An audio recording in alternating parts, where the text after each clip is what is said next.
హుస్నాబాద్ నియోజకవర్గానికి శాసనసభ్యుడిగా గెలిచిన తర్వాత మంత్రి పొన్నం ప్రభాకర్ తనదైన మార్కు చూపిస్తున్నారు.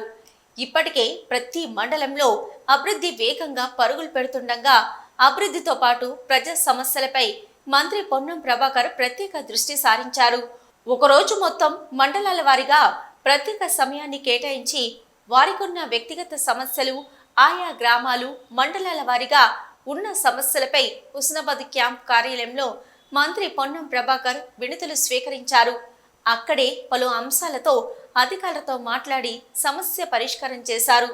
మరిన్ని సమస్యలపై పరిష్కారానికి మార్గాలు చూపుతూ తానున్నానంటూ భరోసానిచ్చారు.